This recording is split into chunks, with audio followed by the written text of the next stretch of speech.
All right, y'all, we are back, and I wanted to share a quick video with you. And there's a lot of relevance to this only because we will have a new video coming out within the next day or two of some of our preparations. There is a very large storm front that is projected to come this way come Monday or Tuesday, and they're Ryan Hall, y'all. For any of y'all that don't watch Ryan Hall, he's really good and he's pretty accurate.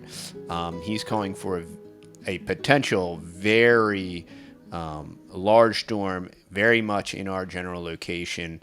And while we do prepare for things like this, it's very nice to have this much advance notice. Oh yeah, it's awesome. We have multiple generators and we have dual fuel and all these different things. And we have lots of freezers with lots of meat, and we want to be prepared for things like this. And when you have this kind of advance notice, it's great to be prepared and then it actually just drizzle or whatever. Yeah, that's something awesome. Beautiful like that. But what's an even better reason to prepare is what this following video is going to discuss. And what's really interesting is a friend of mine, I was looking for a certain product, and I have a friend who used to live here in Texas, and I called him and he's like, "Oh, we moved to North Carolina. Oh, but I'll get you that part out and I'll mail it to you." Well, he texted me.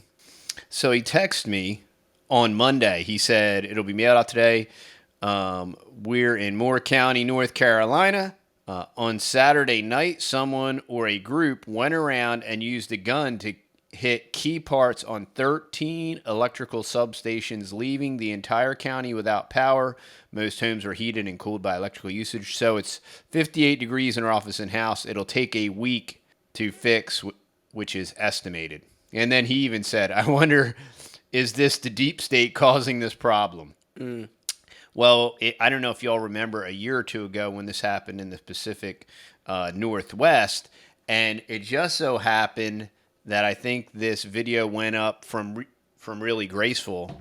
I think this was yesterday or maybe even today. So I wanted to quick review this video with you and just point out the fact that we are going to be putting up a video just discussing our power backups and redundancy and why it is important to be prepared and be ready, not just for the end of the world or the apocalypse or all this, dumb doomsday prepper stuff, but for practical things like storms and for things like what Really Graceful is going to talk about right now. And cover this developing story that's striking me as very off, and I wanted to get your opinion on it. My toddler is playing in the background, so if you hear ruckus, it's part of the listening experience today. But something strange is happening to our power grid, and we're discussing that today. So you remember this past week in North Carolina? Around 45,000 homes and businesses in Moore County lost power last Saturday night that wasn't restored until Wednesday. And this was a result of what Moore County Sheriff Ronnie Fields described as a targeted attack involving an individual or group firing upon 2 electrical substations. But no one was harmed, no one was hurt, no one was attacked, but they did do millions of dollars in damage. And there was a really weird narrative around the alleged attack, even though police have yet to identify a suspect or even a motive. But when it was initially reported, all news agencies fell into lockstep with their reporting, saying the attack occurred at the same time as Sunrise Theater in Moore County was hosting a drag show performance. So it was suggested that the attacks on the power grid were to bring down the drag show. There was an article published a few days before the drag show happened. It was published in the Fayetteville Observer that reported, quote, "Organizers of the drag show had received violent death threats from far-right activists, prompting them to increase security by hiring private guards and enlisting the Southern Pines Police Department. It seemed too coincidental to ignore," said District 4 Commissioner Mary Beth Murphy when asked if she thinks the substation attacks are connected to protests, which were organized by former Army Psychological Operations Officer Emily Grace Rainey, a January 6th insurgent and anti-vaccination activist. I mean, when I read this, wow, she's a Fed, who resigned from her commission after what CBS News called a career-ending reprimand for 2020 protests. And on last Monday's episode of Steve Bannon's War Room podcast, Rainey called supporters and patrons of the Downtown Divas fundraiser, the drag show, demonic and blasphemers, end quote. But let's move over to Tampa, where local news stations just ran this story. Quote, just days after what officials are calling a targeted attack at 2 Duke Energy substations in North Carolina, NewsNation has obtained federal documents showing evidence of at least 6 other intrusions at Duke Energy substations in Florida, end quote. So this whole story happened back in September. In September, Duke Energy Florida experienced at least half a dozen substation intrusion events, according to an incident report obtained by NewsNation, end quote. And the report said it was likely someone who worked at the substation and had insider knowledge of the infrastructure. But okay, now let's move over to Oregon and Washington. It's happening there too.